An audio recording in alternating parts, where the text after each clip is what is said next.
እንዴት አደራችሁ? አከምቡልተን ሀሹ ሰሮ ዳይቡሾ ነጋንጌ ከመላሁም በላልዴ እንታ የተከበሩ የፌዴሬሽን ምክር ቤት አፈ ጉባኤ ወይዘሮ ኬሪያ ኢብራሂም፣ የተከበራችሁ የሃይማኖት አባቶች፣ የዚህ በዓል ታዳሚዎች፣ ዛሬ የምናከብረው 14ኛው የብሔር ብሔረሰቦች ዕለት የዛሬ 10 ዓመት 24ኛውን በዓል ስናከብር አሁን ያለው ደህንነት፣ ጉስቁልና፣ ኋላ ቀርነት፣ የሰፈርና የመንደር ተረት ጠፍቶ የበለጸገች ያደገች ለአፍሪካ ኩራት የሆነች ኢትዮጵያን ለመፍጠር ታጥቀን የተነሳንበት ያሰብንበት ለመድረስ ዛሬ መጀመር ያለብን ከሰላም እሳቤ፣ ከፍቅር እሳቤ፣ ከመቻቻል እሳቤ፣ ከወንድማማችነት እሳቤና ከአብሮነት የሚገኝ ታላቅነት፣ ከአብሮነት ከሚገኝ ትሩፋት አብረን ለመቆምና ለመስራት ጭምርም ስለሆነ የዛሬው 14ኛው የብሔር ብሔረሰቦች እና ሕዝቦች በዓል የምናከብር ብቻ ሳይሆን በሚቀጥሉት 10 ዓመታት ወደ ብልጽግና ጎዳና የገባች አሁን ያለችበትን ሮሮና ችግር የማትናገር ኢትዮጵያን ለመፍጠር ቃል የምንገባበትም ጭምር ይሆናል። ኢትዮጵያ ብሔር ብሔረሰቦችና ሕዝቦች ሲሰባሰቡ ሊታዩ ሊነገሩ አንዱ ከሌላው ሊማራቸው የሚገባ በርካታ ትውፊቶች፣ ባህሎች፣ ቋንቋዎች እና ስነ ምግባሮችም ጭምር ስላሉ ስንገናኝ ችግር ሮሮ የምናወራ ሳይሆን መልካም ልምዶቻችን የምንካፈል አንዱ ከሌላው የሚማር አብሮ መሆናችን ጸጋ መሆኑን እንድናስብ የሚያስችል መሆን አለበት። ብሔሮች በዚህች ሀገር ለዘመናት ኖረዋል። የማዕከላዊ መንግስት ሳይፈጠር ብሔሮችና ብሔረሰቦች በኢትዮጵያ ነበሩ።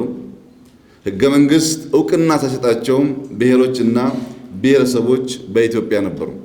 እነዚህ ብሔሮች ከፍተኛ ትግል ተጋድሎ አድርገው የመሰረቱት ሕገ መንግስት የሚያረጋግጠው ብሔሮች በኢትዮጵያ ለመኖር አይደለም የታገሉት በኢትዮጵያ ውስጥ በእኩል ለመኖር ሁሉም ለፍቶ ጥሮ ግሮ የሚኖርባት አንዱ የሚበላበት ሌላው የበይ ተመልካች የማይሆንበትን ኢትዮጵያ ለመፍጠር ነው። ያ እኩልነት እውን የሚሆነው እያንዳንዱ ዜጋ ሁለተኛ ዜጋ ሳይሆን እንደ አንደኛ ዜጋ በየትኛውም ደረጃ በብቃቱ ተወዳድሮ መስራት፣ መምራት፣ ማግኘት፣ መንቀሳቀስ ሲችል ነው። ይህ እንዳይሆን ሲደረግ የነበረው ማንኛውም ሙከራ ኢትዮጵያን ወደ ኋላ ያስቀረ መሆኑን እና አደገኛ ልምምድ መሆኑን ተገንዝበን ያንን ተግባር ለማስቀረትና በጋራ ሀገራችን ለማበልጸግ፣ ለመኖር፣ ለመሻሻል፣ ለአፍሪካም ኩራት ለመሆን ማሰብ ይኖርብናል። ኢትዮጵያውያን ባስ በአንድ ፌርማታ ለመጠበቅ የተሰባሰቡ ሕዝቦች አይደሉም። ኢትዮጵያውያን አብረው የኖሩ የተዋለዱ፣ የተጋቡ፣ በጋራም የታገሉ፣ በአንድ ጉድጓድ የተቀበሩ፣ በችግር ጊዜ ሁሉ የማይነጣጠሉ፣ በሰላም ጊዜ ግን የሚኳረፉ ሕዝቦች ናቸው። ጦርነት ሲነሳ የሚተባበሩ፣ ረሃብ ችግር ሲነሳ የሚተባበሩ፣ ያን የትብብር ልምምድ ኢትዮጵያን ለማበልጸግና ለማሻሻል ከደገሙት እንደ ህልማችን የበለጸገች ኢትዮጵያን መፍጠር ይቻላል። ዛሬ በሚኖረን ሲምፖዚየምና ውይይት መመካከር የሚኖርብን ልክ እንደ ባልና ሚስት ነው። ባልና ሚስት በየዕለቱ ማታ ማታ ሲገቡ እንዴት ትዳራቸውን እንደሚያፈርሱ እንዴት እንደሚለያዩ አይመካከሩም። ባልና ሚስት በየዕለቱ ሚስት የባሏን ባህሪ እያረመች ባልም የሚስቱን ባህሪ እያረመ ትዳራቸውን ለማጽናት አብሮ ለመኖር በጋራ ለመቆየት ይመካከራሉ። ብሔሮች ብሔረሰቦችና ሕዝቦች አንዱ የሌላውን ችግር በመናገር ሳይሆን አንዱ የሌላውን መልካም ነገር በማሳየት በጋራ መኖር እንደሚቻልና ሕጸጾች፣ ችግሮች ሊታረሙ እንደሚችሉ የምንማማርበት ዕለት መሆን አለበት። የተከበራችሁ የዚህ በዓል ታዳሚያን በሙሉ ኢትዮጵያ ብዝሃ ቋንቋ ያላት፣ ብዝሃ ባህል ያላት፣ ትውፊት ያላት በዚህም እንደ ሀብታም የምትቆጠር ሀገር ነች።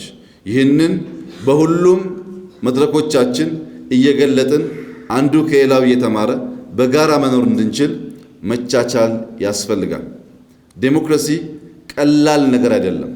ቀላል ቢሆን ኖሮ ኢትዮጵያ ውስጥ እስከ ዛሬ መገንባት በተቻለ ነበረ። ዴሞክራሲ ላልጀመሩት ላልተለማመዱት ሀገራት በጣም ከባድ ነው። ከባድ የሚያደርገው ያልተለመዱ ንግግሮች፣ ያልተለመዱ ባህሪዎች ስለሚታዩበት ነው።